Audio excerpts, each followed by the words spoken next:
Donc dans cette nouvelle vidéo, je vais utiliser Lightburn pour pouvoir faire non pas de la découpe comme je l'ai montré dans une autre vidéo, mais faire de la gravure sur différents matériaux. Oui, vous allez voir, grâce à ce matériel, un Lasertree K30, comment on peut graver des matériaux et qu'est-ce qu'on peut obtenir comme résultat réel. Comme ça, vous pourrez voir quel matériau vous pouvez graver, ce que vous pouvez obtenir comme résultat et surtout avoir des choses réelles qui correspondent à des tests faits en live sur plein de matériaux différents. Cette vidéo n'est pas sponsorisée, mais si Lasertree veut le faire, c'est volontiers. Toujours est-il qu'elle permet de présenter des résultats concrets avec différents matériaux. Si vous avez apprécié cette vidéo, comme d'habitude, n'hésitez pas à vous abonner, à mettre un like, à mettre un commentaire, à la partager. Merci à vous de faire grandir cette chaîne petit à petit. On prend de l'importance de jour en jour et cela me donne de plus en plus envie de tester d'autres choses. Bon, c'est pas tout ça l'autopromo, elle est générique et puis on commence tout ça.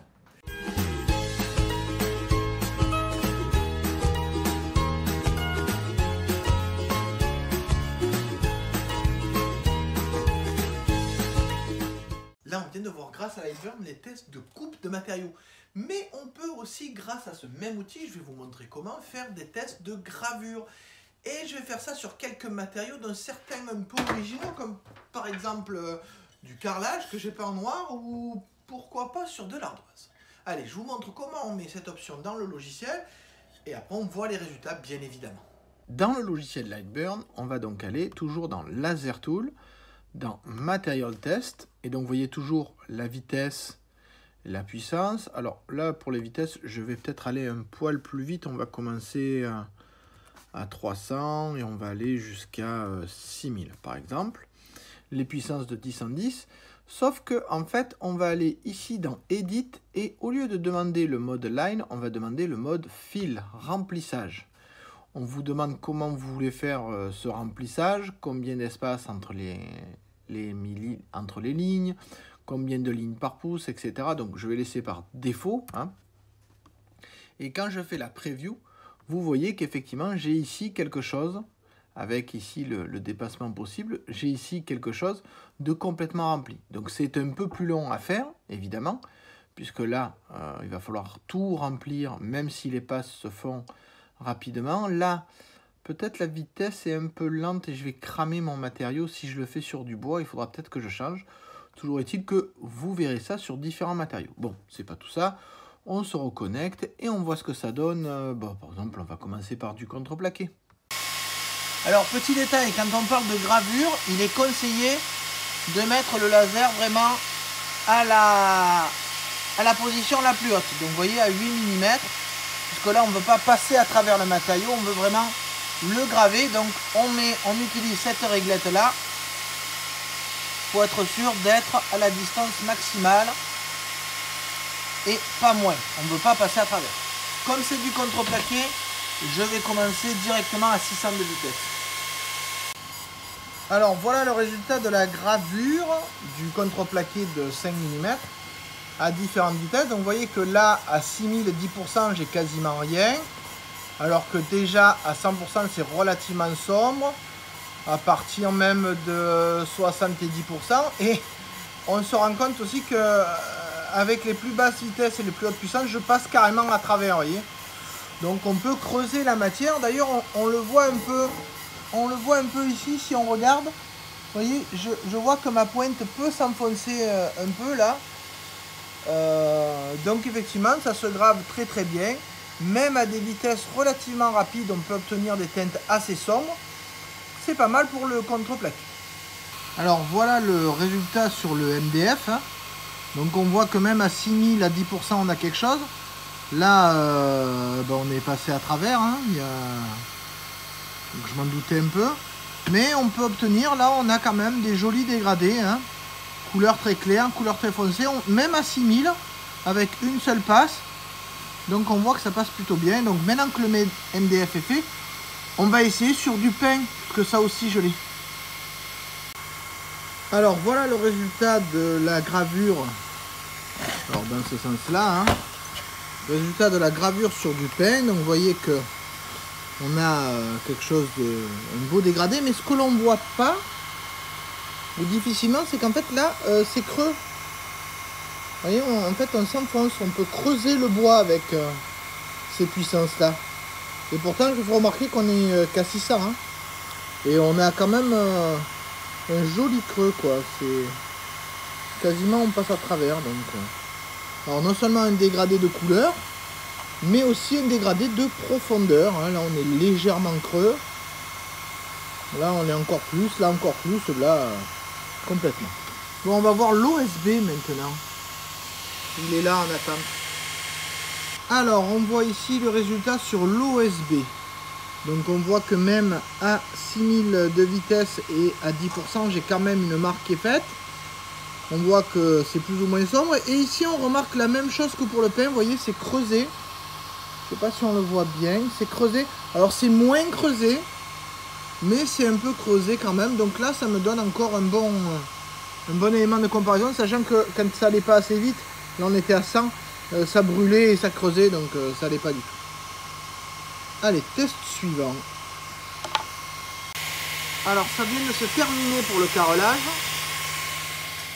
Mais effectivement, on voit que la peinture est partie. Alors là, carrément, il a été creusé. Je ne sais pas si on peut le voir correctement. On voit qu'il n'y a plus... ça gratte. Là, on voit effectivement un peu. Et là, on voit qu'à 3000... ah si, ça s'en va. Donc là, la peinture a été enlevée, mais ça n'a pas attaqué le carreau. Avant d'enlever ça, avant d'enlever la peinture, je vais refaire une grille ici, mais avec des vitesses plus élevées. Je vais aller de 2000 à 10 000 par exemple. Allez, j'en refais un, je vous montre ça après, parce que pour faire le vrai test, il faut enlever la peinture. En fait, non, je vais refaire le même test, parce que j'avais pas réglé la hauteur comme il fallait. Il prend cher le carreau.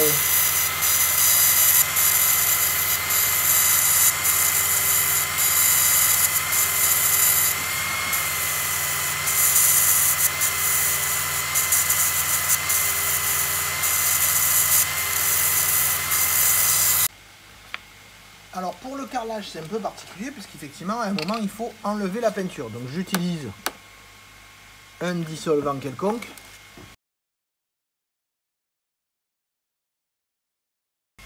Donc voilà ce que ça donne pour le carrelage une fois que la peinture est enlevée. Donc on le voit ici à 300 de vitesse. À partir de 70%, on a quand même du noir. Hein. Le carrelage il a bien morflé. Hein. Et même là, on a quand même une petite trace. Disons qu'on peut avoir quand même un joli camailleux de gris. Hein. Donc sur le carrelage blanc, une fois qu'il est peint, c'est aussi efficace. Et je vous assure que là, effectivement, ça part pas. Hein. C'est que l'émail est parti et qu'il a pris la couleur de la peinture que j'ai enlevée. Même l'écriture se voit encore. Là, c'est que j'avais mal réglé la hauteur. Donc, c'est pas... Là, c'est très efficace. On voit ce que ça donne. Encore une mire que je vais garder. Tiens, en parlant de carrelage, je pourrais peut-être essayer sur un miroir, d'ailleurs. Alors, pour le miroir, la gravure se fait à l'envers. C'est-à-dire qu'on va enlever la couche de teint qui est ici, ce qui va permettre de révéler le motif que l'on veut de l'autre côté. On se voit juste à la fin. Pour le miroir, on voit ici ce que ça donne. Hein. Donc, alors, je vais reprendre dans le même sens. Donc, vous avez ici, on voit encore, je ne sais pas si on le repère, voilà, on voit qu'il reste encore un peu du cuivre. Hein. Et tout le reste, ça a tout sauté. C'est-à-dire que si je regarde derrière, je vois qu'effectivement, le revêtement qui reflète a sauté. Et ça permet, à part les plus grandes vitesses ici, avec... ici, alors s'il y a un peu de marron ici, c'est parce que quand vous le faites sur du bois, ça peut cramer le bois. Et donc ça se reflète dessus. Donc je pense que si je voulais des nuances, on voit, on en devine un peu ici. Il faudrait que j'aille encore plus vite que 3000. Par contre, quand vous gravez un miroir, je vous le dis, hein, pensez à inverser vos chiffres. Parce que ça, c'est le côté qui n'est pas visible. Évidemment, quand vous l'avez du côté visible, vous vous rendez compte que tout est à l'envers. Normalement, il faut mettre un élément noir derrière. Voilà, vous voyez, par exemple, quand vous mettez du noir derrière, voilà, ça peut vous faire un joli motif sur votre miroir. Et on va essayer l'ardoise maintenant.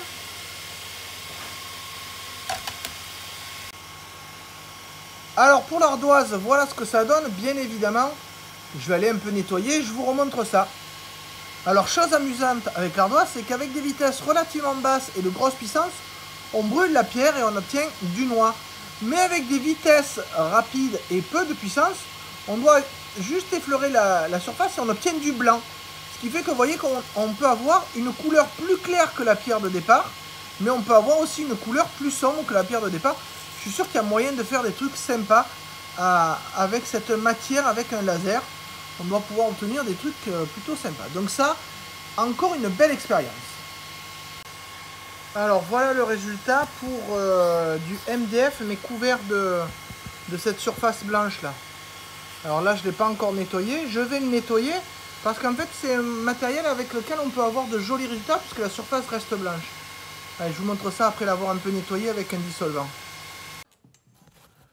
Voilà, vous voyez le résultat que ça donne. Donc même à 5000, à 6000, 10%, on a quand même un léger voile. Là, on a juste le bois qui n'a pas été cramé. Donc ça fait un marron plus ou moins clair. Et évidemment, après, on peut arriver sur du noir, voire même sur c'est complètement percé.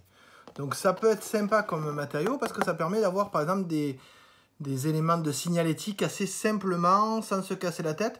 Et surtout qui résistent bien puisque c'est gravé directement dans la matière.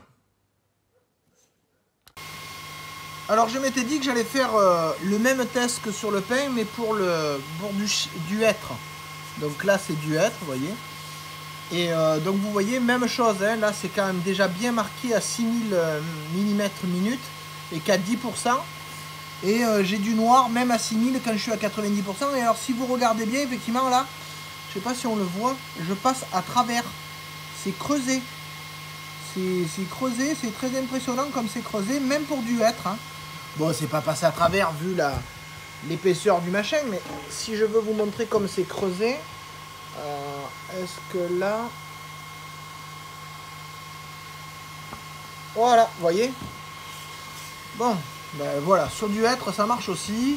Ça permet de marquer, il faut même que j'augmente la vitesse si je veux quelque chose de plus clair.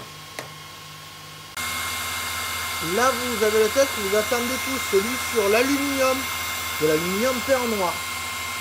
Mais alors, vu les réglages que j'ai choisis, il faut quand même que je vous montre. Donc, vous voyez les réglages ici. Donc, on est à une vitesse minimale de 60 mm par minute, jusqu'à une vitesse de 500, de 10 à 20%. Et si je regarde le temps qu'il faut pour le test, 1h10. Hein, et encore, ça me tourne depuis 4 minutes. Donc c'est pas un truc que je ferai tous les jours. C'est vraiment pour vous. Hein. Bon, et pour moi aussi un peu pour savoir ce que ça donne. Bon, on se retrouve dans 1 heure. Alors ça y est, les 1h20 sont passées. Hein. Donc si je passe le doigt, je vois qu'effectivement la peinture a lâché partout. Hein. Ensuite, on voit que c'est relativement précis, c'est propre. Vous voyez, par exemple, pour l'écriture, c'est quelque chose de quand même super bien fait. On voit aussi des marques sur le métal. Maintenant, je vais enlever la peinture, toujours avec mon diluant, pour voir si le métal en lui-même a pris quelque chose ou si effectivement c'est juste un effet. Mais en tout cas, si on veut le faire sur l'aluminium peint, par exemple, on peut obtenir quelque chose de sympa.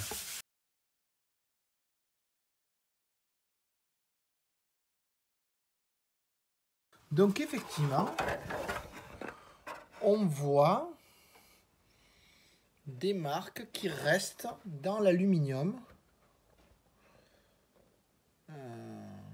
Quelque chose d'assez efficace.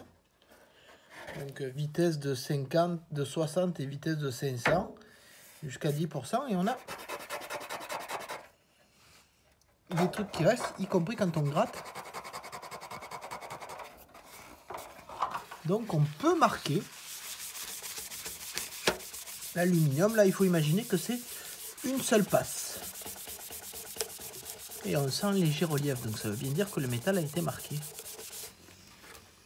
Bon, mais c'est déjà pas mal en fait. En fait, c'est déjà pas mal. C'est la fin de cette vidéo de test. La dernière fois, on avait fait les découpes. Là, on a fait la gravure.